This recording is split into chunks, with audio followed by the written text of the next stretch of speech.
একটু দূরত পড়ে নাই সোভবে যাইতে হবে খবরে হিসাব নিকাশ দিতে গো হবে হাসরে আল্লাহুম্মা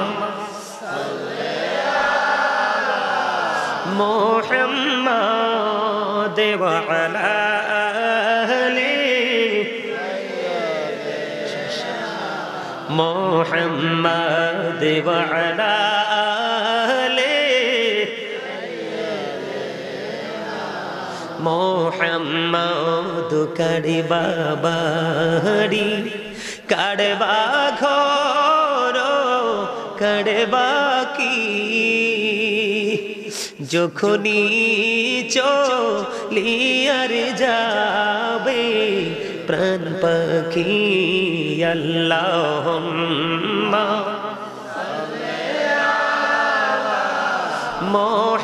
মুহাম্মাদ ওয়া আলা আলি মুহাম্মাদ কবরেরই খবর যদি মানুষ জানিত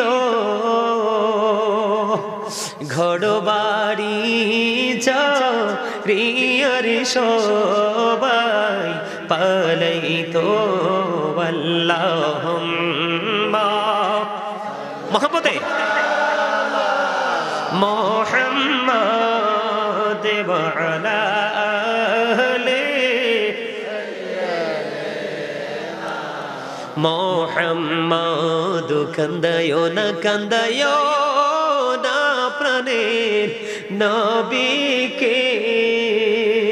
নবীকে কান্দাইলে রে কাঁদবাও হাসরে আল্লাহুম্মা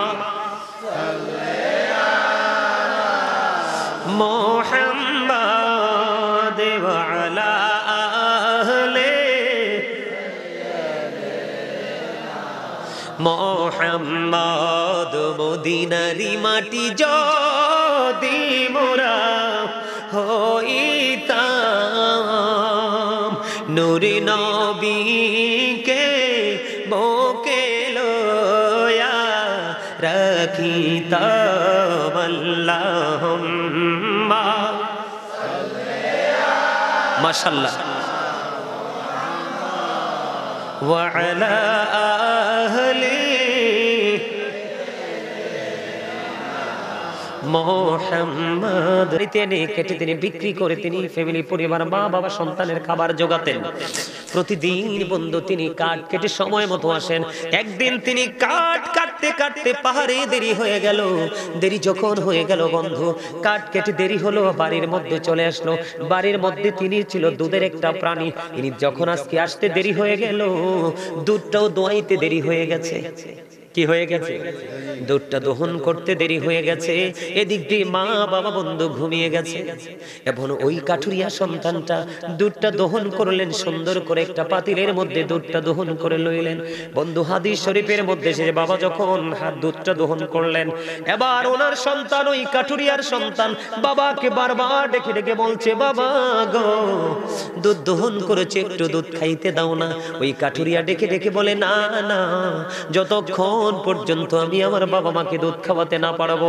ততক্ষণ আমি কাউকেই দুধ দিব না জোরে জোরে বলেন না সুবহানাল্লাহ এবার ওই কাঠুরিয়া কি করলেন বন্ধু দুধের পাত্রটা হাতে নিয়ে দাঁড়িয়ে রইল মা বাবার যখন ঘুম ভাঙলো ঘুম ভাঙার পরে মা বাবাকে দুধ খাওয়ালো তারপরে তিনি এবং ওনার সঙ্গী সন্তান সন্ততিকে খাইতে দিলেন ওই দিন যে তিনি কাজটা করেছেন মূলত মা বাবার প্রতি ভালোবাসা আল্লাহর সন্তুষ্টির জন্য কার জন্য কথা বলে না আল্লাহর সন্তুষ্টির জন্য এবার ওই পাহাড়ের গুহার ভিতর থেকে বড় বিপদ, আল্লাহর কাছে দরখাস্ত করে দিলেন, ওই সন্তান আল্লাহ, আল্লাহ গো, ওই দিন মা বাবার সাথে উত্তম ব্যবহার করেছিলাম, প্রেমময় আচরণ করেছি, শুধুমাত্র তুমি আল্লাহর সন্তুষ্টির জন্য।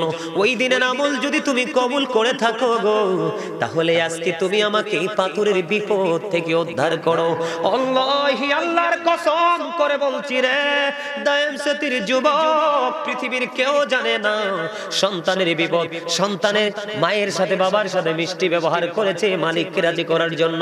ওই যে আল্লাহ বলেছেন অবিল ওয়ালিদাইনি ইহসানা, ওই আয়াতকে তিনি সম্মান জানিয়ে মা বাবার সাথে ভালো আচরণ করছে। আল্লাহর কাছে দরখাস্ত করতে দেরি রে, এবার চাইয়া দেখে পাথরটা একটুখানি সরে গেছে। জোরে জোরে কন্যা সুবহানাল্লাহ। মা বাবার যে সন্তান ভালোবাসবো তার বিপদ আইনি। যদি দেখবেন পাহাড় পরিমাণ বিপদ আসতেছে, আপনি দেখতে পান, আপনার কাছে আসার আগে এটা পায়ের নিচে দিয়ে চলে যাবে। কথা কয় না, বিশ্বাস হয় না? আমি কি বাকি দুজনের যেই আমলের পাওয়ারটাও কি একটু বলবো? তিনজন তো বিপদগ্রস্ত, কয়জন? নাকি এখান থেকে শেষ করে দিব? বন্ধু দ্বিতীয় জন বলবো নি, যুবকরা কইলিনি আবার সেতে সত্য না ডাক্তার সাহেব, সত্য না? আলহামদুলিল্লাহ। যুবক, তোমাদেরকে শিখানোর জন্য আসছি, বোঝানোর জন্য। দ্বিতীয় নাম্বার যে যুবকটা, তার দোয়াটা আল্লাহ কবুল করবে, দ্বিতীয়বার যিনি দরখাস্ত করলে কবুল করবে, ওই যুবক হাদিস শরীফের মধ্যে এসেছে, সে তার একজন চাচাতো বোনকে ভালোবাসতো। কি করত? চাচাতো বোনকে ভালোবাসতো। হাজার চেষ্টা করেছে চাচাতো বোনকে সে কাছে পাওয়ার জন্য, তার যৌন আকাঙ্ক্ষা মিটানোর জন্য, কোনোভাবে সে সুযোগ পায় না। তৎকালীন সময় হঠাৎ করে দুর্ভিক্ষ যখন শুরু হলো, তার মা বাবা তার কাছে নেই। 200 দিরহাম দিলেন। কয়শো? তখন ওই দুর্ভিক্ষের সময় মেয়েটাকে 200 দিরহাম দিল। ওই দ্বিতীয় ব্যক্তি যার দোয়া কবুল করার জন্য আমার আল্লাহ অধীর আগ্রহী। 200 দিরহাম দিলেন। 200 দিরহাম দেওয়ার পরে ওই 2 নাম্বার যুবকের দোয়া আল্লাহ কবুল করবে রে। 200 দিরহাম দেওয়ার পরে এবার মেয়েটা রাজি হলো। বন্ধু, মেয়েটার একেবারেই কাছাকাছি চলে গেল যুবকটা। মেয়েটার একেবারে কাছাকাছি যাওয়ার পরে মেয়েটা একটা ডাক দিয়ে বলল, আমার ইজ্জত লুটি নিও না, আমার ইজ্জত তুমি নষ্ট করো না, আমার ইজ্জত আমাকে সুরক্ষিত রাখতে হবে। কার জন্য? যিনি আমাকে বিয়ে করে বউ করে নিয়ে যাবে তার জন্য। জোরে জোরে কন্যা সুবহানাল্লাহ। এখনকার ছেলেরা বন্ধু, মেয়েরা যদি 3 রাস্তার মোড়ে দিয়ে যায়, একটা রাস্তার কোণে দাঁড়িয়ে থাকে মেয়েদেরকে টিজিং করার জন্য। কথা বলেন না কেন? মেয়েদেরকে ডিস্টার্ব করার জন্য। যুবক, ইসলাম কত সুন্দর, কত প্রেমময় দেখো রে। ওই মেয়েটা যখন বলল, আমাকে ইজ্জত নষ্ট করো না, আমার ইজ্জত নিও না, আমি আমার স্বামীর জন্য সেটাকে মজুত রাখতে হবে। বন্ধু, এই কথা বলতে দেরি রে, দ্বিতীয় জন তিনি কি করলেন? মেয়েটাকে ছেড়ে অনেক দূরে চলে আসলেন এবং 200 দিরহাম দিয়েছিলেন, 200 দিরহামের দাবিও তিনি মাফ করে দিলেন। শুধুমাত্র সেই দিন সে ছেড়ে দিয়েছেন আল্লাহকে রাজি করার জন্য। ওই ব্যক্তি হলো আজকের বিপদগ্রস্ত দ্বিতীয় ব্যক্তি। দ্বিতীয় ব্যক্তি আল্লাহর কাছে বললেন, আল্লাহ, আমি কি করেছি? আমি ওই মেয়েটার কাছে গিয়েছি একেবারে কাছাকাছি, চাইলে সেদিন তার ইজ্জত আমি নষ্ট করতে পারতাম। তুমি আল্লাহকে ভয় করে, তুমি আল্লাহর সন্তুষ্টির জন্য তোমার কাছে হিসাব দিতে হবে চিন্তা করে আমি ওই মেয়েটাকে ছেড়ে 200 দিরহামের দাবি পর্যন্ত ছেড়ে দিয়ে চলে আসলাম। আল্লাহ গো, তুমি আমাকে ওই দিনের আমল যদি তোমার কাছে কবুল হয়ে থাকে, আজকে আমাকে এই বিপদ থেকে তুমি উদ্ধার করো। দোয়া শেষ হইতে দেরি রে, এবার চাইয়া দেখে বন্ধু, পাথরটা আরো একটু সরে গেছে আল্লাহর কুদরতি ভাবে। জোরে জোরে বলেন না সুবহানাল্লাহ। আমি তোমরা যুবকদেরকে অ্যাক্টিভ করার জন্য আরেকটা ছোট্ট ঘটনা বলবো। হযরত ওমর রাদিয়াল্লাহু তাআলা আনহুর জামানায় সেই ঘটনাটা ঘটেছে। একজন যুবক প্রতিদিন 5 ওয়াক্ত নামাজ পড়তেন, যে বাড়ির উপর দিয়ে নামাজে যেতেন, ওই বাড়ির মধ্যে ছিলেন একটা যুবকী, প্রতিদিন তাকে প্রেম আকাঙ্ক্ষা দেখাতো। মানে মেয়েটা যুবকটাকে অনেক বেশি ভালোবাসতো, প্রতিদিন তাকে কাছে চাইতেন, কিন্তু যুবকটা পাত্তা দিতেন না। একদিন এশারের নামাজ পড়ে ফেরার পথে মেয়েটা এমন ভাবে প্রেম আকাঙ্ক্ষা দেখালেন, যুবকটা মেয়েটার ঘরে চলে গেল। মেয়েটার ঘরে গিয়ে দেখলেন তার স্বামী স্ত্রী হয়নি। মেয়েটা এমন ভাবে ঘরটা সাজিয়ে রেখেছে, মনে হয় যেন ভাসুর ঘর। এমন অবস্থা যখন দেখলেন, যুবকটা বুঝতে পেরেছেন যে শয়তান তাকে কৌশলে এখানে নিয়ে এসেছে। হঠাৎ করে যুবকটার অন্তরে আল্লাহর ভয় চলে আসলো। হাসুরের দিনে আল্লাহর দরবারে জবাব দিতে হবে। এর মধ্যে সবচেয়ে বড় জবাব হলো যৌবনকালের জবাব। যুবক বলো, যুবতী বলো, যৌবনকালের হিসাবটা না দিয়ে একটা সেকেন্ড নড়াচড়া করা যাবে না। এবার আল্লাহর কথা চিন্তা করতে করতে এই মেয়েটার ঘরের মধ্যে যুবকটা বেহুশ হয়ে যায়। সুবহানাল্লাহ বলেন না, আরো জোরে। আপনারা কি সহজ মনে করছেন? যুবকটা বেহুশ হয়ে গেল বন্ধু। বেহুশ যখন হয়ে গেল, সে তো সময় মতো ঘরে ফিরে যায় না।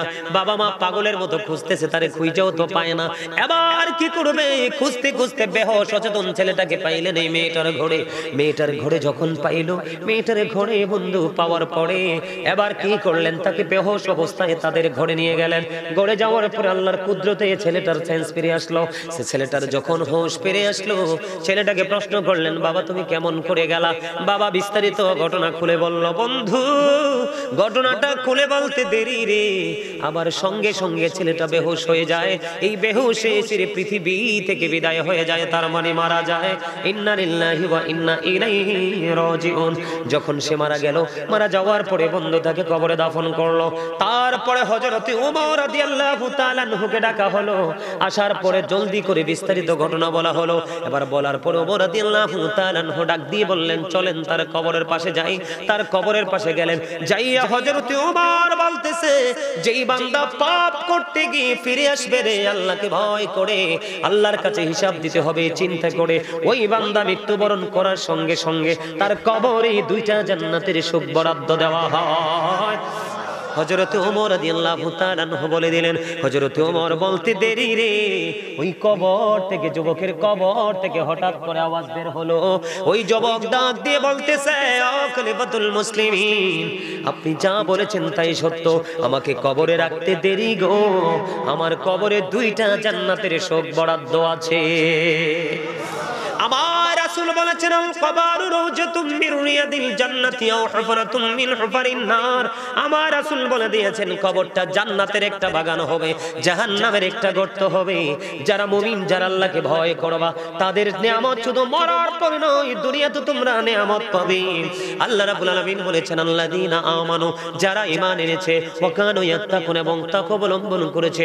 আল্লাহ বলেছেন, লাহুমুল বুশরা, তাদের জন্য সুসংবাদ, ফিল হায়াতিদ দুনিয়া, দুনিয়ার জীবনে, ও ফিল আখিরা, এবং পরকালের জীবনে।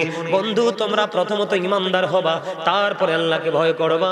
আল্লাহ রাব্বুল আলামিন বলেছে, তোমার জন্য নিয়ামতের খবর দুনিয়ার জীবনে ও পরকালের জীবনে। জোরে জোরে সুবহানাল্লাহ। ওই দুই নাম্বার যুবক একটা মেয়ের একেবারে কাছাকাছি চলে গেলেন, যৌন আকাঙ্ক্ষা মিটাতে পারে। তারপর আল্লাহকে ভয় করে মেয়ের অনুরোধ শুনে ছেড়ে আসলো। দরখাস্ত করতে দেরি রে, পাথরটা আরো একটু সরে গেল, কিন্তু বের হওয়া যাবে না। মানে বের হওয়ার মতো রাস্তা এখনো হয়নি। এটা হাদিস শরীফ প্রমাণ করে, আমি না। এবার বন্ধু দুজনের ফয়সালা হলো, আরেকজন বাকি আসেনি। কথা কয় না কেন? আমাদের দেশে দেখবেন, একজনের ক্ষমতা থাকলে ক্ষমতার অপব্যবহার বেশি করে, বৈধটা না করে। কথা কয় না? হেসা কইছি না মিছা কইছি?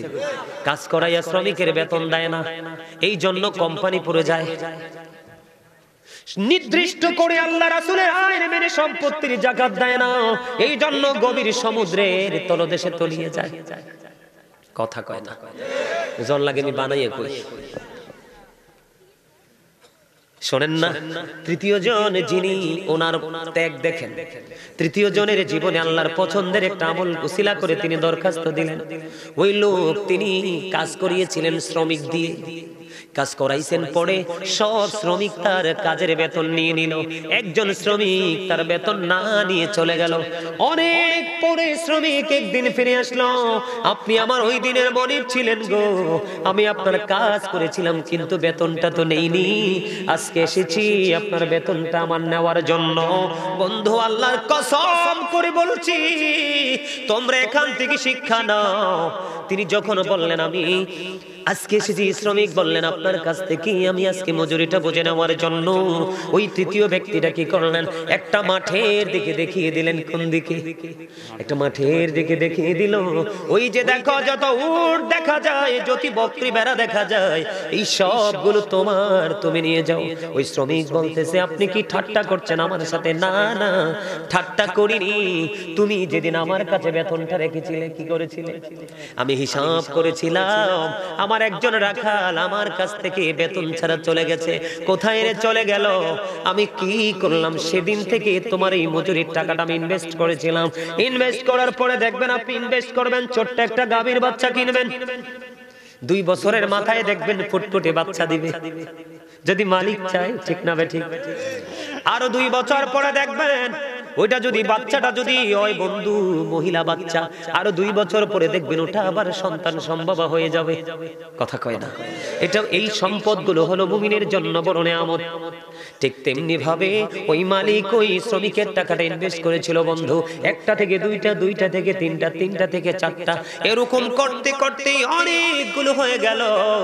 এবার ডাক দিয়ে বললেন এগুলো তুমি নিয়ে যাও।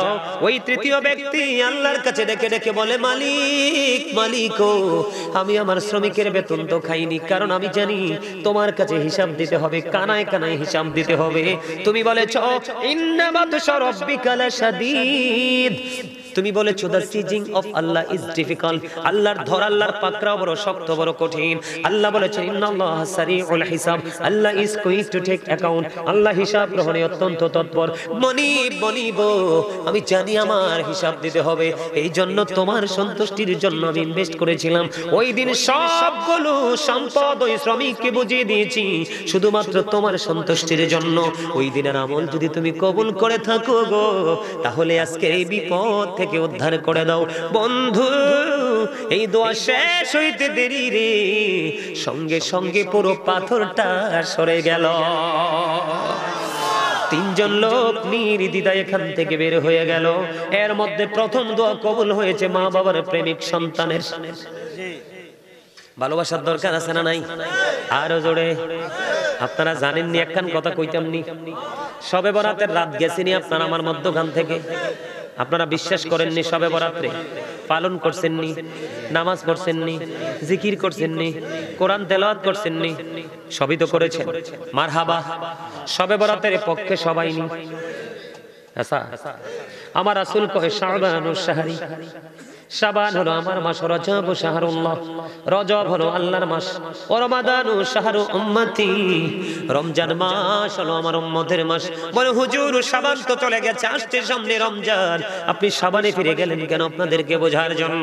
ঈসা নবী একদিন ডেকে ডেকে বলে আল্লাহ এই জামানায় আমার চেয়ে বড় বুজুর্গ তো কেউ নাই। কয় হাসানি? কয় হয়। আল্লাহ রাব্বুল আলামিন ডাক দিয়া কয় ঈসা তুমি কি করো? তোমার হাতের আশা নিয়ে গায়েব থেকে আসলো, তুমি রাস্তা দেখিয়ে দিলেন, তুমি রাস্তা পথে হাঁটতে থাকো। ওই ঈসা নবী হাঁটতে হাঁটতে হাঁটতে হাঁটতে সামনে গেলেন, হঠাৎ করে চাইয়া দেখলেন রাস্তার সামনে একটা বড় সাদা পাথরও দেখা যায়। এবার ঈসা নবী ডাক দিয়া কয় আল্লাহ গো, তুমি তো আমাকে রাস্তা দেখিয়েছো, এখন আবার পাথর কেন গো? টেনশনে পড়ে গেলাম। আল্লাহ কো টেনশন করার দরকার নাই, পাথরে তুমি আঘাত করো। ঈসা নবী সঙ্গে সঙ্গে পাথরটাতে আঘাত করলো। আঘাত করতে দেরি রে, এবার দেখলেন পাথরটা ফাইটা 2 টুকরো হয়ে গেল। টুকরো হওয়ার পর চাইয়া দেখলো ওই পাথরের মধ্যে জয়ীফ একজন বৃদ্ধ লোক। তোমার ওয়াজ করতেছি চাচা, আমি ক্লান্ত হয়ে পড়ছে। হ্যাঁ তারা কি আপনারা ঘুমাইতেন না তো? আরেকটু ওয়াজ করি, ভালো লাগে সবার কাছে। একটু দূরত পড়ে না, ইসব হবে যাইতে হবে খবরে, হিসাব নিকাশ দিতে গো হবে হাসরে। আল্লাহুম্মা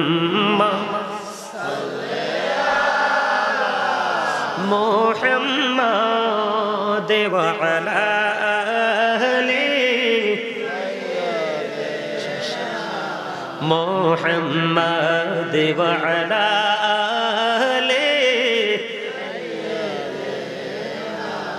মুহাম্মাদ। কারবা বাড়ি, কারবা ঘর, আর বাকি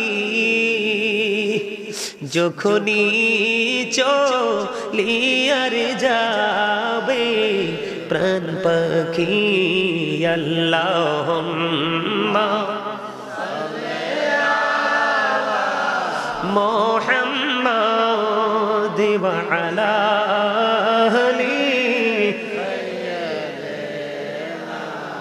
মুহাম্মাদ। কবরেরই খবর যদি মানুষ জানিত